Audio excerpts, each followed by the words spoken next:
Evening, everybody. We frequently explore technology issues here at The Agenda, and a recent development, the new iPad, really put a lot of our past coverage into perspective. So to help us unpack this new technology, we've assembled 4 top tech commentators. Here we go.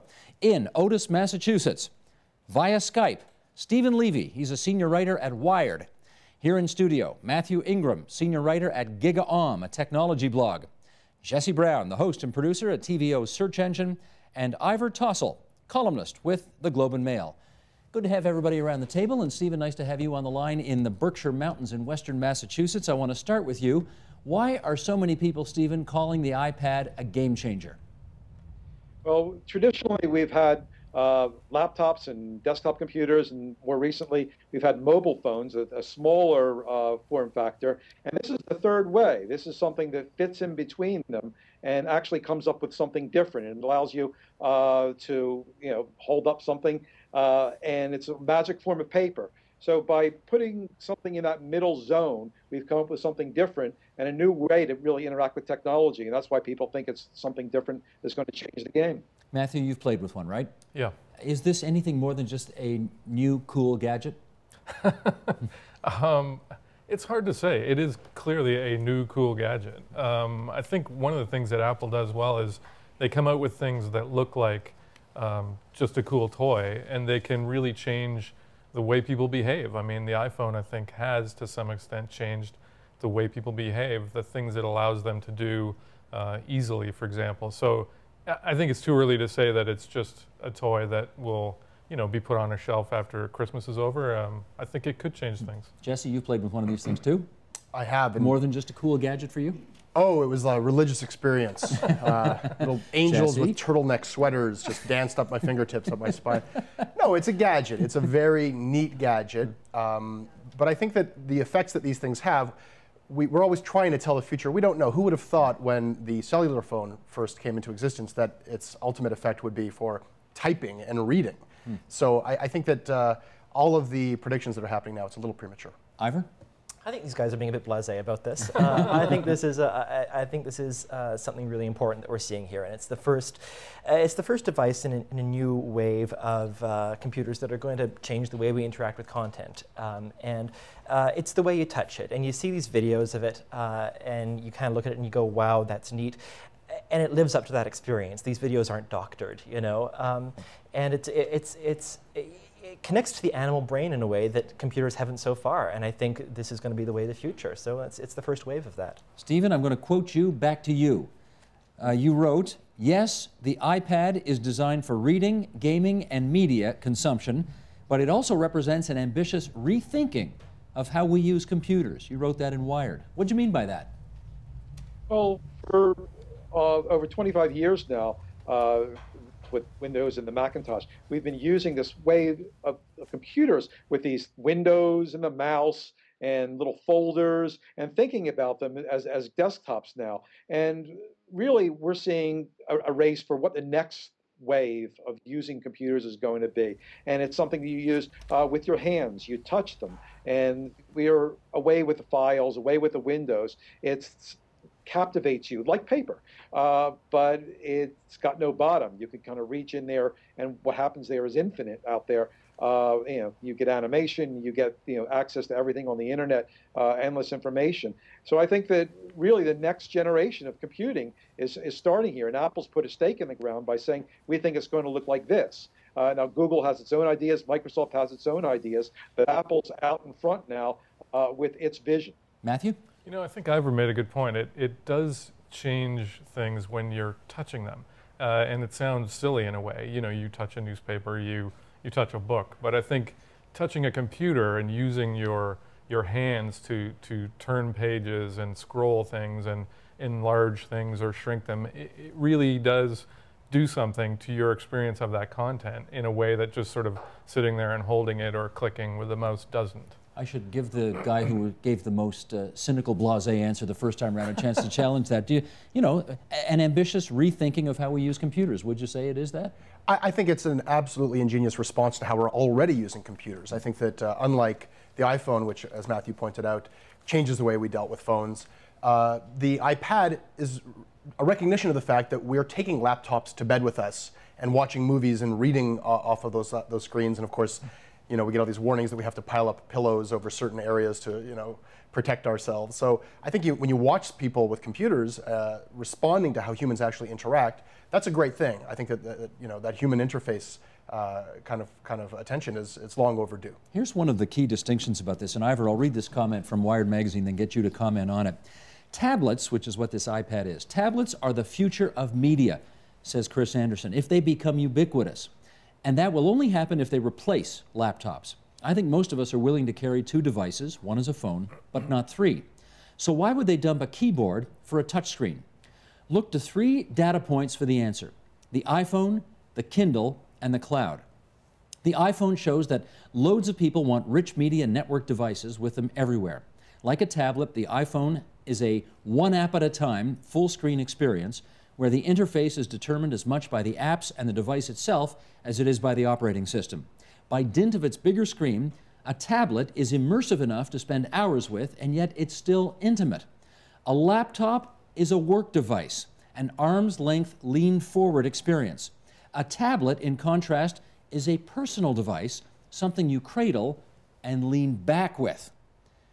Okay, Ivor, can you help us understand what this lean forward versus lean back distinction is all about? Well, it has everything to do with the way you actually interact with the computer in your hand, the position your body is in, which are not things we tend to think about where it comes to using computers, but I think has a lot to do with defining the experience of using technology. I think of the iPad as a couch computer. It's not really for the desk, it's not really for the office, it's for the couch, and it's the kind of thing that you can sit on, you can sit with. Don't advise it. Not advised. It doesn't work. Not advised to be sat upon.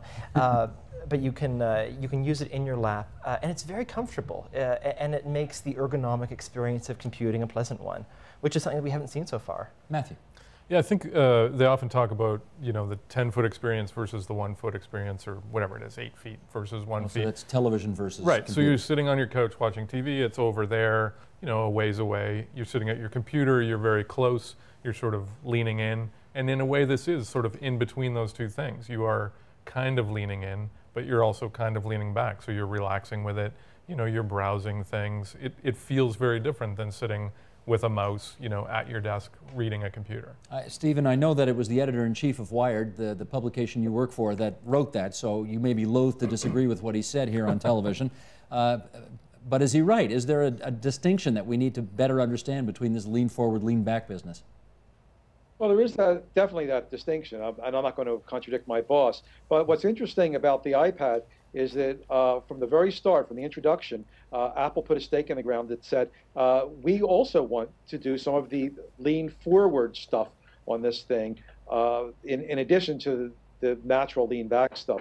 There's a keyboard in there, and there's a lot you can do just with the touch abilities of the iPad. So they put their applications on there, their productivity applications, and they're telling you that in some instances you're going to be able to edit, for instance, a presentation with their PowerPoint-like program called Keynote, or do word processing or a spreadsheet with this thing. So it'll be interesting to see if they can make up for the challenges of input, basically a little tougher to use keyboard, to be able to do these productivity activities on something like this. Jesse, let me use some of the new language here, because for the longest time I thought I was in the television programming business. I now realize I'm in the content creation business, as are you, as are all of us on this program today. Will content creators need to change the way they make online content in order to deal with the new reality of this lean back technology? Perhaps. I think that this is very well suited for magazine articles. It's better suited for books, of course, than an iPod. It's already very well suited to things like video games and videos, movies. So I think that there's all kinds of content out there that fits very nicely into this. And some companies like NPR are doing wonderful things with integrating.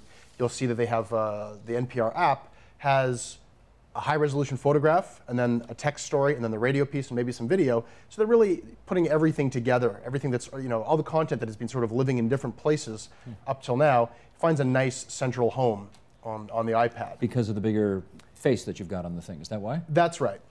Okay. Can I get you on that, Ivor? The whole idea that content creation is going to change because iPad is a, what do you call it? It's a different face that you look at? Is that how you'd express it? The content will change to fit the medium that it's going to be delivered over. And the iPad, and it's not just about the iPad, of course, it's about the devices that will follow the iPad. This is a leader.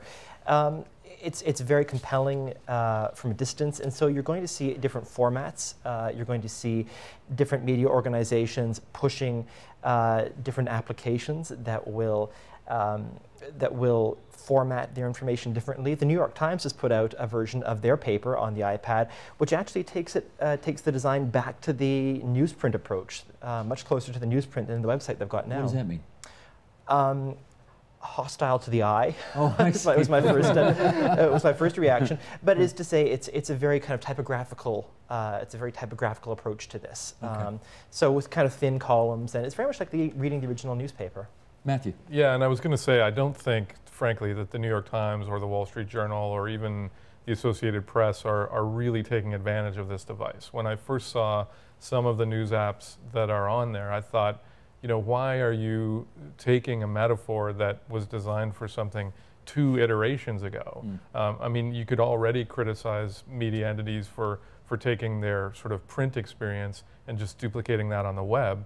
Now they're effectively taking that from the web and putting it on this new thing, instead of, I think, taking advantage of the new ways that you can interact with this device. And obviously it's hard to get a newspaper to all of a sudden start thinking about video and interactivity and you know, touch and all those things. But I think that's when we're going to start to see really, really interesting applications, when companies start to do new things that take advantage of a new device. Do they even have the resources right now to, you know, to deal with this new reality? Well, that's a good point. I mean, they're already sort of struggling to turn out the website that looks like a newspaper. So, you know, it is definitely going to take new resources, I think, to do the video, to do the interactivity, to get people who aren't thinking about it as a newspaper that is kind of on a computer thing. Since we're on the topic of newspapers, I do want to read a quote from maybe the most significant newspaper proprietor in the world today, Rupert Murdoch.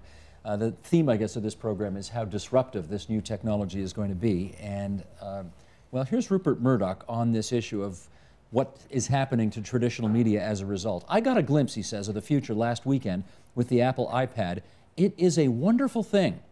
If you have less newspapers, I think he meant fewer, but if you have less newspapers and more of these, it may well be the saving of the newspaper industry.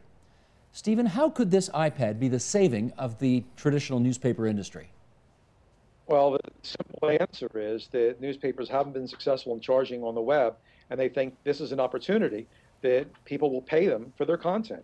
The model that you get things in this iPad is you get an application. You go to the Apple Store and you get an application, and you're more likely, the thinking goes, that you're going to pay something when you go to the Apple iTunes newsstand, whatever they're going to call it, and get the application for the Wall Street Journal, which already does charge for its content, then you would, well, going on the web, where it's a very transitory thing. People get things by the article on the web, and they immediately go off to something else.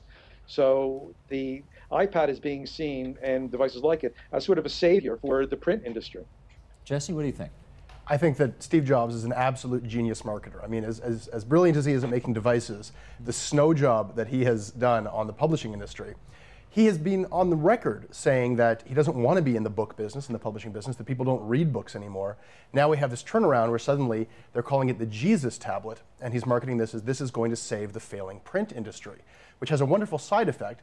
Every print journalist in the world now sees this thing as their personal savior. It's getting a lot of great print press. It's getting a fantastic amount of attention. What a coincidence.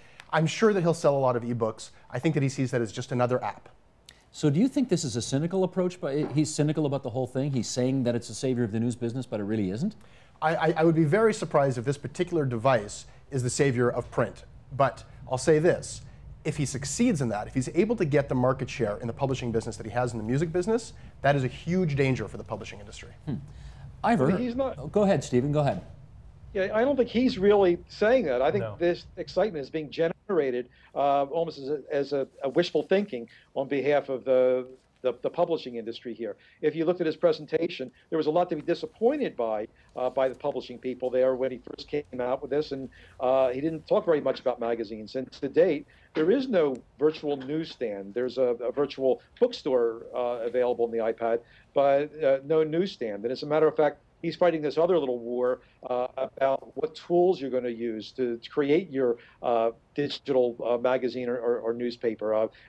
Apple wants to use tools that direct technology their way, and not things in ways that you'll be able to do just one application. It'll work on the iPad and it'll work on competitors there. So in just a number of ways, it's not very friendly to the publishing industry, yet people just think that, well, maybe people will pay for it here, and this is a great opportunity for us. Well, let's just check that out. We happen to have an ink-stained wretch with us here today. You're in this business still.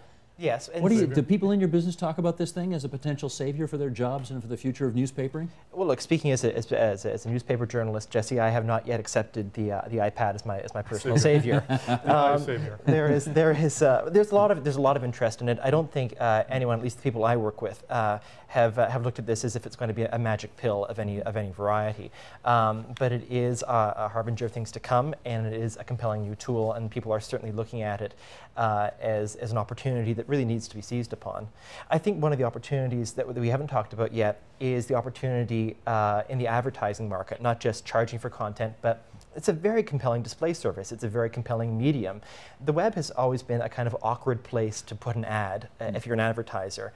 And I think we're going to see a lot of exploration in terms of the ways that advertisers can use these shiny screens that you can touch to get things to consumers and readers. Matthew, what about that? You used to work at the Globe and Mail. You have a bit of an interest in this. Go ahead. Yeah, and I think obviously newspapers are, searching for whatever help they can get. I mean, clutching at straws or whatever metaphor you want to use, they're searching for something that can help them charge for their content. I'm not convinced that the iPad is going to help them do that, although surveys have shown that people are more willing to pay for things on the iPhone and presumably on the iPad for books, for games, for content. So I think there's a glimmer of some hope there, but I think Jesse's point is a good one.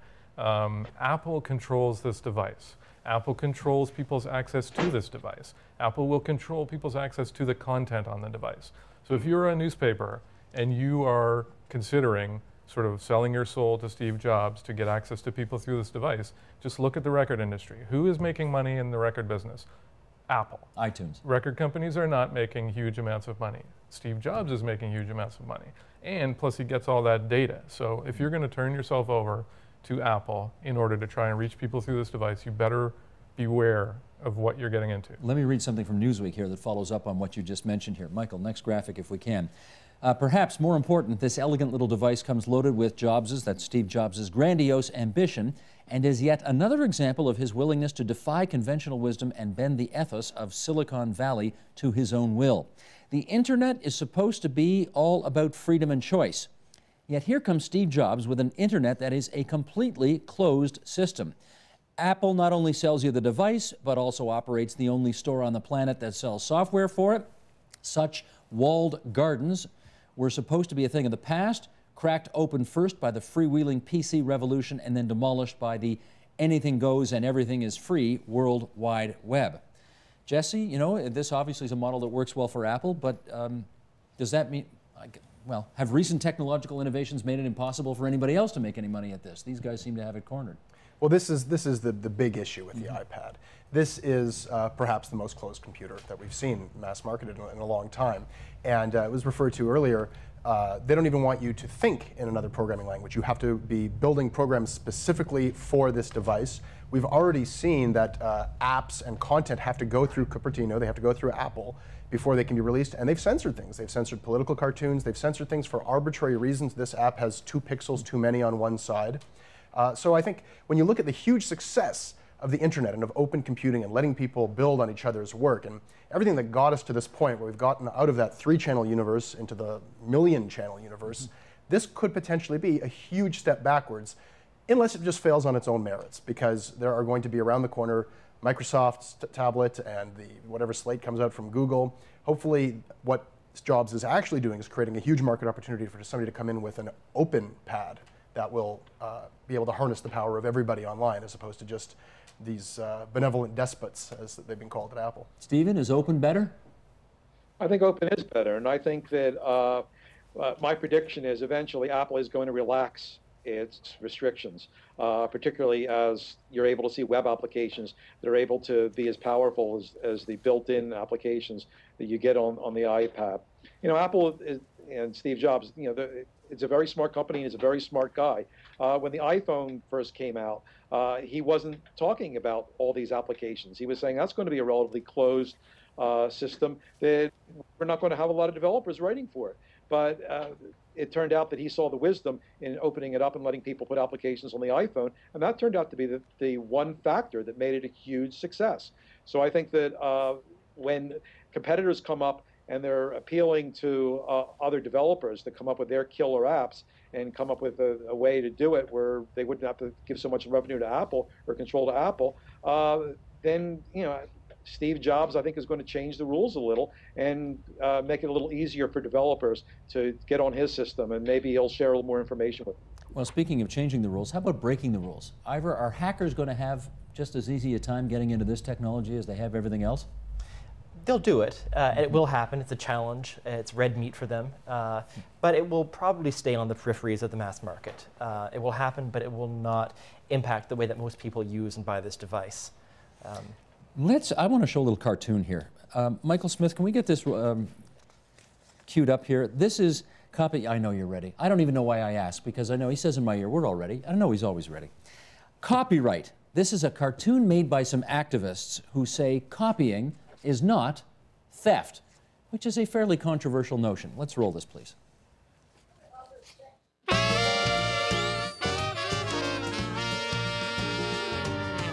Copying is not theft.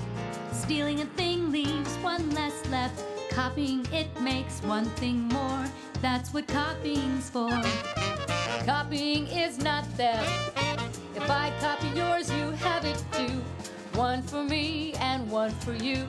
That's what copies can do. If I steal your bicycle, you have to take the bus. But if I just copy it, there's one for each of us. Making more of a thing, that is what we call copying. Sharing ideas with everyone, that's why copying is fun. That's pretty good. That's not a bad job. But to the issue, obviously we're broadening the discussion now beyond iPad and into more internet-oriented issues in general. Are they onto something here? I think there's a real, I wasn't that crazy about the music, but I think there's a real point there. And I think the point is that when objects or products or content or whatever you want to think of turn to bits, then I think the rules change. And if you can copy something, distribute something without removing it from the original owner, without removing that value, I think particularly in terms of content, you have done something that is not theft. Obviously, if you take credit for it or you charge money for it, then I think that changes the game. But if you're just distributing something, referring to something, quoting something, I think those things are things that copyright law is just not that easy to deal with in a digital age. Jesse? Well, again, this is a moral argument that we've had before. I think that's a great argument. I think that it's absolutely a different situation when you're not actually removing an original object. I happen to think that it is more and more of a moot argument every day, because for a whole new generation of computer users, a whole new generation of citizens, that's just a fact.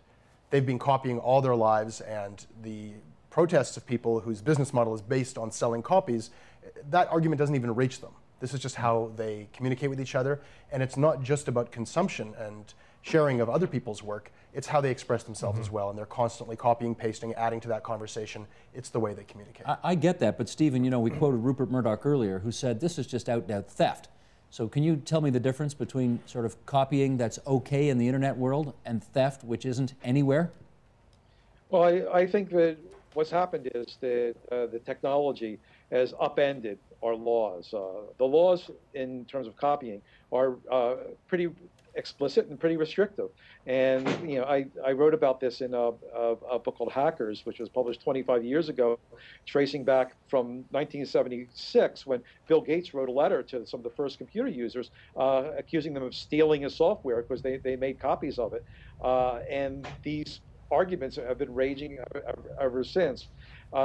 Clearly, we can feel in our guts what's wrong and what's right. It's sort of wrong when you take a song and you distribute it to millions of people and give nothing to the artist. On the other hand, it's not so wrong when you take a song and let your friend listen to it and share it in that sense, or make a backup copy of something for yourself.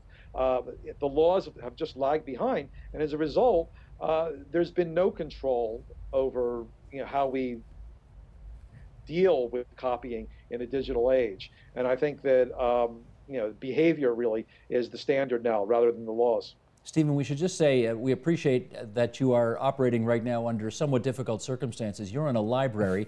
We hear people working in the background. They're probably shushing you in the background as well. Hang in there. They've left, fortunately. Yeah. Okay, you're doing great. Thanks. Matthew. I was going to say my daughters, I've got one who's 20, I've got one who's 16, almost 17. They experience content, whether it's movies or culture, content of all kinds, through mashups. So they go to YouTube and they see, that clip or whatever, or that song has been turned into something else. And they're looking at things that are mashups of mashups of mashups. So that's how they experience that content. It's no longer just they watch that specific clip. They want to go and see what someone else did with it. They want to see it incorporated into something else. It's that. But they don't care who gets paid for it at the end of the day. And no, somebody of course does. they don't. Of course they don't. Ivor, how do you get around that? I think there's got to be some understanding of what copyright is. It might not be theft, but it is something, and it is a copyright violation. And I think we need an understanding of what copyright is and what it's designed to do and why it needs to be there. And I think there needs to be an understanding of media ownership and what is appropriate in the way of remuneration. After this discussion is over, we are going to talk to University of Kansas author Nancy Baim about how we are interacting differently now that all of us are living our lives way more online and out there than we ever have in the past. Smartphones, tablets, people are online everywhere right now. And I guess I want to, Stephen, let me start with you first on this one. How much more self-conscious are we nowadays when we communicate, because so much of it is happening online? Mm-hmm. Well, I think it's a generational thing. Young people are much less self-conscious than people of my generation, and they've grown up with these things, and they are totally comfortable with living their lives somewhat in public. I think that in future generations, you're going to see Supreme Court justices with pictures on Earth from when they were younger, getting drunk and maybe posing without their clothes on, and it really won't make a difference to a lot of people. It's a horrifying vision for an older generation, but I think that's just a fact. You see these services now where people report where they are at any moment. There's another service that tells you every time you make a purchase. It's linked to your credit card there, and some people think that's pretty cool. And I think that the older folks will die off, and that's going to be the standard. In some respects, this is not a completely new issue, and I think now, yesterday was the anniversary of Richard Nixon's death, and certainly when he was taping people in the Oval Office, he knew he was being taped. They didn't always know they were being taped, so he was able to, perhaps, although he didn't seem to do much of it, he was able to be aware of and maybe change the way he communicated because he knew he was being taped where others didn't. Is that what's happening online nowadays, Jesse? Well, even Richard Nixon had expletives to delete. Yes, he did. And when you live in public like that, I think people can't help but be themselves. A lot of documentary filmmakers realize that. At first, people are stiff. You wait a half hour, people can't help but be themselves. As Stephen said, the older generation is absolutely horrified by this. The younger generation is a little bit horrified by this, this conceit that people aren't just human beings who have photographs like that hanging around somewhere. This idea that a politician should never have done anything. I think with Barack Obama's admission that he tried cocaine, we're moving past the age where it's such a shocker that somebody actually did the things that people tend to do. And we're going to get to an age where if somebody doesn't have something embarrassing in their digital trail, that will be the weird thing. If you Google someone and there's nothing there that exposes them as an actual flawed human being, that will be the most surprising thing you could come up with. Well, that was I mean, I guess when Clinton ran for president, they were asking people, did you inhale? And they said, look, if you grew up in the 60s and you didn't inhale, do we really want a person like that and, you know, put their finger on the button? Because they would be really different. Anyway, I'm not making any commentary on that. Go ahead, Matthew, pick up on this. Do we interact differently with each other now because so much of that interaction takes place in online space? I think we probably do, and I think, again, it's something that we're sort of less comfortable with because we're old. And I think it's probably something people are going to become more and more comfortable with. It's just in the air you breathe. It's in the water you drink. It's just how that happens. Everything is communicated almost instantly to all your friends. Either you communicate it or someone else communicates it. Take a picture of you with their cell phone, post it on a Facebook wall. I think what's interesting is that I see even, say, my daughters and their friends trying to find where that comfort level is. Mm-hmm. And I think in some cases it's actually different for different people of the same age. So, you know, my daughter might be comfortable with sharing these photos with her friends on Facebook. Other friends of hers don't want to. In fact, some have actually quit Facebook because they don't want their friends to share photos of them and tag them, you know, and then all of a sudden there's that photo of them. So I think everybody's trying to find that kind of comfort zone. Ivor, you know, we heard a quote earlier in the program about it's better when we're the masters of the technology rather than the servants of technology. To what extent do you think technology has changed us? Because the fact is, we're not always the masters of it, of course. Less than we tend to think it has. Yeah? I think there's a lot of angst about how much technology has changed us, and I think, honestly, it's enabled us, especially the younger generations, and I think Matthew's quite right not to generalize that the person A of a generation is the same as person B. But we are communicating better, we are communicating more, we are communicating at greater length with people we might have lost track of otherwise. And for me, it's a very positive experience. For me, I've very much been enjoying it. Jesse, is technology changing us? Yeah, I think so. I think that it has no innate value, negative or positive. But if you're a kid living in a rural area who doesn't see eye to eye with people, if you're an outcast in your social scene, this thing can help you find people just like you. I mean, it's about human communication at its essence. It's allowing people to form groups around political ideas, around common efforts, collaboration in all kinds of new ways. This is an incredible thing that we're building right now. Stephen, last 30 seconds to you. Technology, is it changing our society in scary ways that we old folks aren't used to? I think it's changing them in really profound ways, and I don't think we can tell where it's going now. You look at something like Google, which is really a giant collective brain, which has all the world's knowledge in it. And you know, in some senses it's wonderful, in some senses it could be kind of scary. You know, you look at this total connectivity. We're in a new realm now, and in a lot of ways it's wonderful, and in a lot of ways we don't know where it's going now. But our seat buckles are strapped in. We're in for the ride here. And it's going to be a bumpy night, we know. Stephen Levy, good of you to join us on the line from Otis, Massachusetts, via Skype. Appreciate your time very much. Matthew Ingram from GigaOM, Ivor Tossell from the Globe and Mail on the right-hand side of the table, Jesse Brown, regular feature here at TVO, the host and producer of Search Engine. Good to have you all here in the studio with us today. Thanks so much.